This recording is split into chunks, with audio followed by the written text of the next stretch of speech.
대표적인 성장주인 제약바이오가 잘 되려면 금리 인하기 도입하는 신용이라도 해야 된다라고 저는 생각을 했었어요.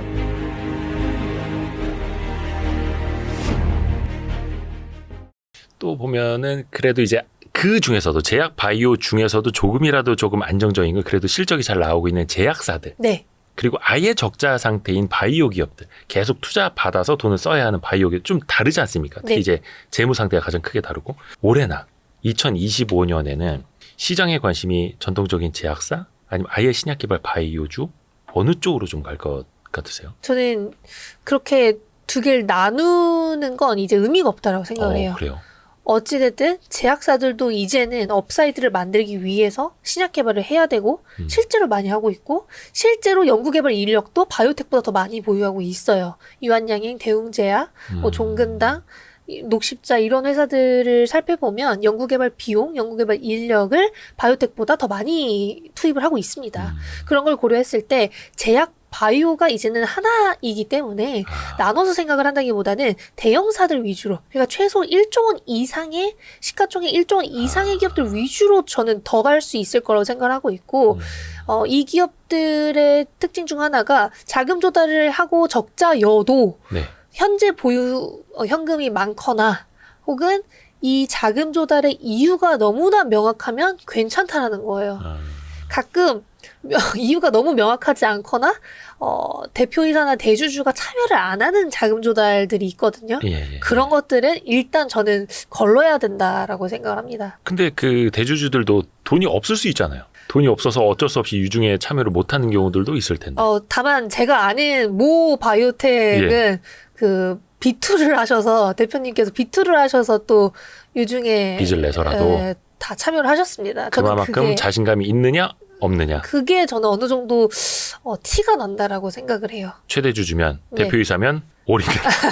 올인. 이게 뭐 옛날에 우스갯소리로 모 바이오텍이 유상증자가 주주들에게 주는 선물이라고 했었던 사례가 있었거든요. 네. 지금은 거의 망해가는 회사긴 한데 예. 그게 좀 기만이잖아요. 유상증자가 주주들에게 주는 선물이라면 본인은 당신네들 좀 참여 안 싸게 했어요. 살 수 있는 기회 아니냐. 맞아요. 유중 할인하니까. 네. 근데 본인은 참여 안 하고. 안 했었어요 그때. 그래서 참 그런 것 때문에 이제 제약바이오 인식이 많이 안 좋아진 거죠. 그래서 이제 그 사람을 신뢰성을 보려면 그 사람의 말이 아니라 행동을 보라. 라는 그렇죠. 얘기가 있는 것처럼. 아니면 이제 자금 조달을 하는 명확한 이유, 연구 개발을 어떤 식으로 지금 하고 있고 어떻게 할 건지 그리고 현금이 언제 들어올 수 있는지를 알면은 전 충분하다라고 생각합니다. 근데 명확한 이유 항상 유중할 때는 명확한 이유를 얘기하던데요. 공장이 필요하다. R&D 비용이 필요하다. 저는 공장 이런 것보다는 네. 이 R&D 비용도 어떤 파이프라인에 어디에 쓰이는지가 좀 명확하면은 조금 더 낫다라고 생각을 하고 있고 그 파이프라인의 임상 진전이 밀리지 않는 상황이어야 돼요. 임상이 되게 느리게 진행이 되는 바이오텍들이 있어요. 근데 저는 그것도 좀 문제라고 생각을 하거든요. 그래서 그런 것보다는 임상 진전이 잘 되고 있고 실제로 이 기업이 보유하고 있는 파이프라인이 완전 트렌디하다. 그러면 저는 그런 것도 자금 조달을 하더라도 괜찮은 상황이라고 생각합니다. 그러니까 예전에 보면 어떤 바이오 기업은 공장 털을 사야 된다. 그러니까 이거 뭐야? 그 신약 개발 성공하나 보다. 그러니까 공장 필요하지. 이러면서 막 호재로 인식을 하던 때가 있었는데 그렇죠. 강하나 연구원님은 그쪽은 약간 조금 보수적으로 보셔야 된다. 완전 뭐 임상이 다 끝나서 예. 그런 게 아닌 이상 저는 쉽지 않다라고 생각을 하고 뭐 자체적으로 혼자 다 하는 바이오텍들도 저는 개인적으로 성공률이 많이 낮다고 생각을 합니다. 그거는 이제 우리가 지난 2017년, 18년 그쯤에 또 많이 봤죠. 그렇죠. 혼자 다 할 수가 없어요. 우리나라는 아직. 근데 이거 어떻게 보면은 2015년에 한미약품, 네. 2017년 뭐 헬릭스미스, 뭐 신라젠 이야기도 해주셨습니다만 그때 많이 배운 것 같아요. 맞아요. 많이 배웠습니다. 그때 진짜 광풍도 불었었고 투기성 자금도 많이 들어왔고 근데 그때 덕분에 이제 어떤 분이 그때 그 말씀해 주셨거든요. 버블은 산업을 낳는다. 버블이 인재들을 또 유치하기도 한다. 약간 그러면서 그 제약바이오 키즈들도 많이 좋은 대학교에 지원을 해서 갔고 그 사람들이 이제 연구원으로 배출이 돼서 산업 현장으로 가는 게 어떻게 보면 이제 9년 한 7년 지난 거잖아요. 네네. 강하나 연구님도 그때 약간 제약바이오 키즈 같은가요? 20살 전후. 2017년도에요? 그때 중학생이었나? 아니요. 그 정도는 아니죠. 제가. 아유, 그러면서 이제 똑똑한 친구들이 네네. 신약 개발로 가야겠다. 이런 공부를 또 시작했다는 거죠. 맞아요. 그렇습니다. 네. 자, 이제 중요한 이야기 다룰 겁니다. 알, 테, 젠. 야, 저희가 9월 20일 금요일 거의 저녁 때 녹화를 하고 있는데, 야, 알테오젠의 시가총액이 거의 20조 원 바라보고 있습니다. 맞아요. 19조 원도 넘었었어요. 일단 그것부터 여쭤볼게요. 그래도 한동안은 이제 코스닥 시가총액 1위를 2차 전지 관련주들이 차지하고 있었습니다. 네. 그를 바이오주가 바통을 이어받았습니다. 넘어선 거죠. 네. 이거는 일단 어떤 의미라고 보세요? 일단 주도 섹터가 제약바이오가 될 수 있다라는 걸 전 입증시켜줬다고 생각을 하고, 주도 섹터. 네. 그리고 제약바이오에 대한 인식 자체가 진짜 완전히 바뀐 것 같아요. 지금 거래 대금 자체를 보셔도 원래 제약바이오가 7월 전까지는 거래도 별로 안 됐었거든요. 네네. 최근 거래 대금을 보면 좀 바이오가 꽤나 많습니다. 제가 요거 강하나 연구원님한테 한 2주 전쯤에 질문지 보내드렸었죠. 한 일주일 전에 그때 알테오젠 시가총액이 16조 원이 넘습니다라고 보내드렸네. 네, 19조가 됐어. 3조 원이 일주일 사이. 이거를 좀 제가 내다볼 수 있는 해안이 있었어야 되는데. 참. 이제 일단 그러면 19조 원 넘어서 네. 20조 원을 바라보는 알테오젠의 시가총액. 이거는 어떻게 설명이 가능할까요? 일단 우리나라에 피어가 없는 곳도 저는 한몫하는 것 같아요. 비교 그룹이요? 네, 비교 그룹이 없다라는 게 되게 독보적이잖아요. 머크라는 글로벌 1위 항암제 기업과 독점 계약을 체결한 게 알테오젠이고, 이 키트루다 SC제형의 임상 3상이 9월에 끝나는데 연내에 데이터도 볼 수 있고, 그렇게 되면 지금 머크가 주장을 하는 게 키트루다 SC제형으로의 전환율을 50%로 잡고 있거든요.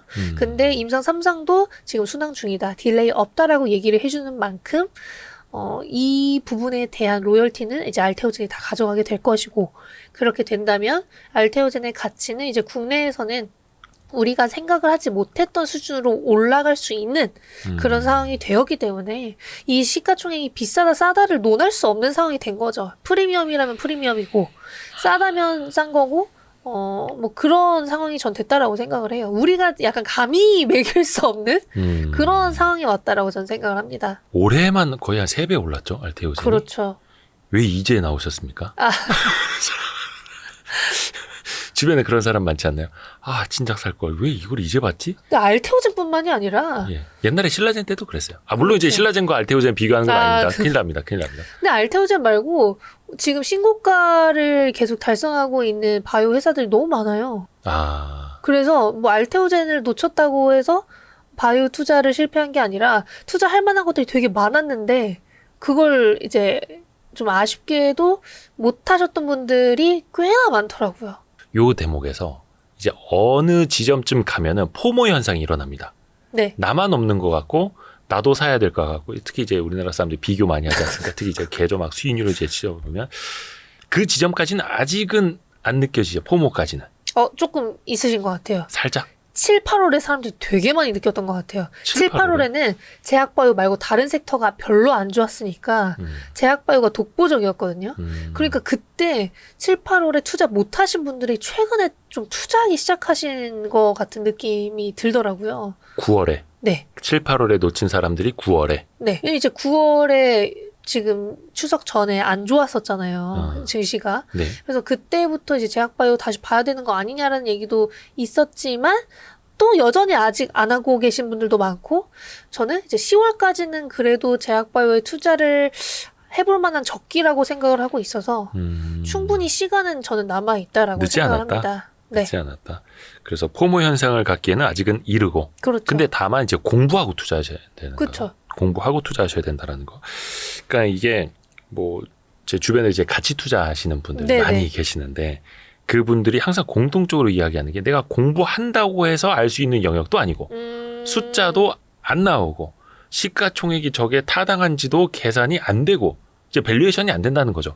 그러면 과연 나는 뭘 보고 얼마까지 어떻게 투자를 해야 되느냐가 안 선다라는 거예요. 투자 베테랑들도 네네. 혹시 그분들한테 혹시 어떤 이야기를 해주실 수 있어요? 근데 그렇게 얘기하기에는 지금 예. 제약바이오 대형주도 실적이 나오잖아요. 음. 뭐 삼성바이오직스, SK바이오팜, 뭐 알테오젠도 이제 내년부터 좀 많이 나올 수 있고 유한양행도 이번에 마일스톤 들어온 것만 해도 몇백억이고 그런 걸 생각해 보면 실적이 안 나온다고 하기에는 업데이트가 안 되신 거지 않을까. 아. 그리고 우리나라만 비싼 게 아니에요. 삼성바이오직스 뭐 50배, 60배 하면 사람들이 막 난리 쳤었잖아요. 이거 너무 비싼 거 아니냐. 네네. 90배네, 뭐네, 뭐 이렇게 했었는데 예. 지금 일라일리나 노보노디스크도 막 50배가 넘어요. 그러니까 지금 우리나라만 비싸고 우리나라만 제약바이오가 비싼 게 아니라 전 세계적으로 제약바이오가 성장성이 확실하다면 비싸도 되는 구간이 됐다라고 저는 생각하는 겁니다.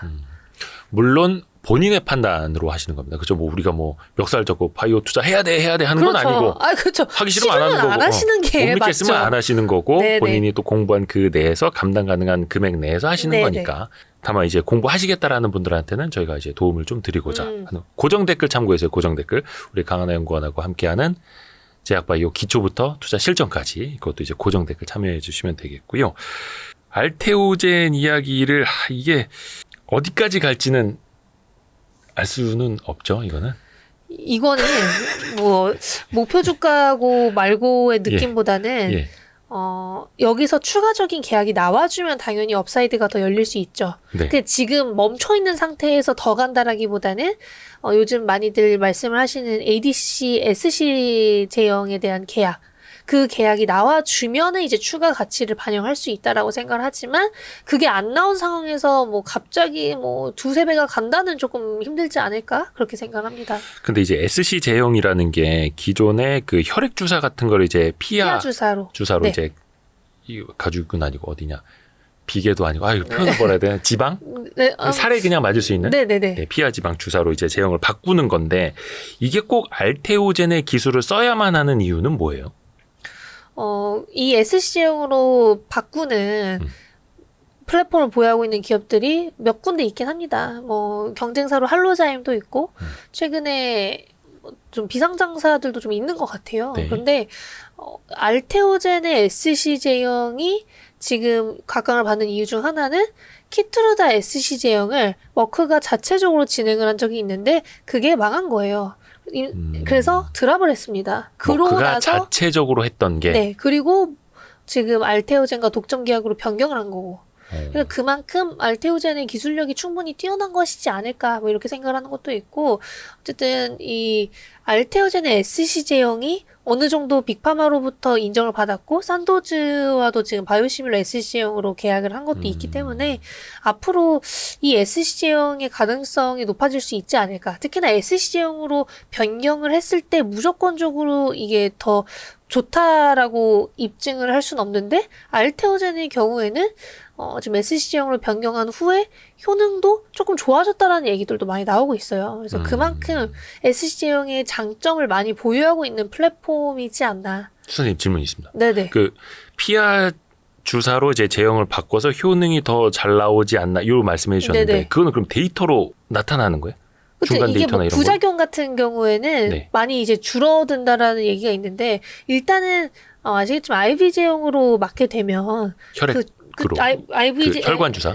그렇게 되면 그 위치 자체, 부위 자체에 약간의 부작용이 있는 경우가 있다고 합니다. 네. 일단 투여를 해야 되는 시간도 훨씬 길고 이제 병원에 가서 되게 오래 맞아야 된다라는 그런 비용도 들 거고. 뭐 2시간, 4시간 맞아야 되고. 그렇죠. 근데 그렇다고 해서 지금 SC 제형이 우리가 아는 위고비처럼 그냥 우리가 막 혼자 이렇게 할 수 있을 정도는 아니에요. 이거는 정확히 짚고 네네, 넘어가야 네네. 되는데 주사가 좀 크긴 큽니다. 이거 혼자 할 수 있는 수준은 아니고 따로 맞아야 되는 수준인 건데 그 SC형으로 진행을 한 경우에는 이제 투입 부위에 대한 부작용도 좀 많이 줄어든다라는 얘기도 있고 이 SC형으로 진행을 했을 당시 이 약효가 더 좋다라는 저번 중간 데이터가 한 번 나온 적이 있기는 해요. 근데 이것도 끝까지 저도 봐야 확실할 것 같긴 해서 이 부분에 대한 가치는 반영이 된 건 아닌 것 같습니다. 그럼 알테오젠이 이렇게 머크랑 한 게 하루 이틀 된 거는 아니고 꽤 장기간 몇 해온 년 거잖아요. 됐죠. 1상, 2상, 3상까지. 그 그쵸. 3상이 9월에 끝나고 빠르면 그 데이터가 연내 혹은 뭐 내년 초에라도 나올 수 있는 그런 네네. 구조인데 그러면은 알테오젠의 그 시가총액이나 기업 가치는 이렇게 그럼 계단식으로 그동안 올라갔다고 볼 수 있는 거예요? 최근에 안 그랬죠. 왜냐하면 머크와의 계약인 게 좀 암암리에 알려져 있긴 했지만 올해 2월에 공시로 머크다라는 걸 처음 밝힌 거거든요. 그 전까지는 세계 10대 제약사로 명명이 되어 있었어요. 공시를 보시면. 네. 그러니까 그게 바뀌면서 지금 좀 천천히 올라가고 있는 거고 이 계약의 가치를 인정하는 사람이 많아지면서 계단식보다는 그냥 우상향으로 올라간 거라고 저는 생각합니다. 그게 머크인 게 드러나면서 그리고 머크가 키트로다 SC 제형에 대한 얘기를 지속적으로 언급을 해주면서 그 가치들이 반영이 되고 있는 거고 지금 항암제 트렌드가 SC 제형인 것은 확실하니 알테오젠의 SC 제형 기술에 대한 평가를 많이들 높게 치시는 것 같습니다. 그리고 그 SC 제형으로 전환을 하는 게 머크뿐만이 아니라 다른 기업들도 트렌디하게 또 따라갈 수밖에 없고 그러면 알테오젠과 추가로 또 손을 잡을 수도 있고 그렇죠. 알테오젠이든 할로자임이든 할로자임도 최근에 어찌됐든 SC 제형으로 계약도 많이 나왔고 승인도 티센트릭 SC 제형을 했기 때문에 뭐 그냥 이 시장 자체가 많이 커지는 것 같아요. 시장 자체가 네네. 할로자임도 많이 올랐네. 많이 올랐는데 지금 제가 알기로 알테오젠이 시총이 더 커진 걸로 알고 있습니다. 오. 좋습니다. 아우 이게 속이 쓰리지? 근데 이제 그런 거 있어요. 요즘에도 공시가 괜찮은 것들이 많이 나와요. 이게 시장에 바로바로 어떻게 반영이 됩니까? 바로 반영이 안 되고 있어서 오히려 공부를 하기 좋은 시기라고 생각을 하고 있습니다. 이게 2차 전지랑 뭐 절대 뭐 비교할 수는 없습니다만 2차 전지도 어떤 수주 공시가 딱 나왔을 때 바로 빵 하고 주가에 반영이 되던 때가 있었고 네. 어느 정도 조 단위가 나와도 시장이 무덤덤해지던 때가 있었고 네. 혹시나 바이오 쪽에서도 괜찮은 공시가 나왔을 때 시장의 반응을 보면 지금 이게 투자 심리가 좋다 안 좋다 혹은 피크를 지나고 있다 막 이런 걸 좀 느낄 수 있는 지점이 있지 않습니까? 물론 정량화할 수는 없습니다만 네네. 바이오 쪽에서는 어때요? 특히 최근에는 또 어때요? 아직 그런 시기는 저는 오지 않았다라고 생각을 하는 게 알테오젠 공시가 나왔을 때 그리고 유한양행의 FDA 승인 여부가 나왔을 때 혹은 다른 기업들의 계약 공시가 나왔을 때 최근에 막 바로바로 올랐던 적이 많이 없어요.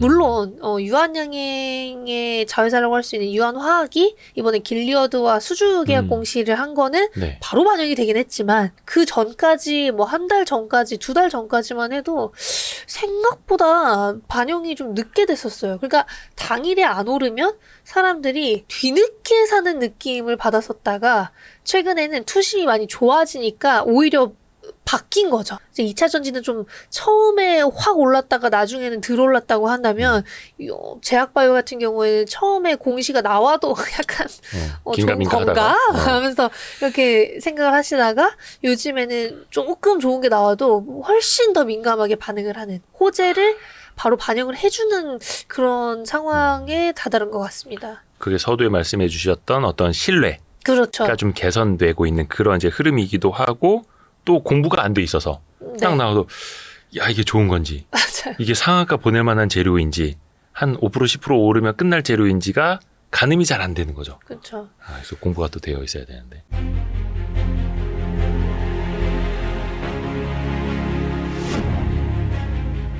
대표적인 성장주인 제약바이오가 잘 되려면 금리 인하기에 도입하는 신용이라도 해야 된다라고 저는 생각을 했었어요. 근데 그때 한 번 더 뛸 수 있는 게 제약바이오라고 저는 생각을 하고요.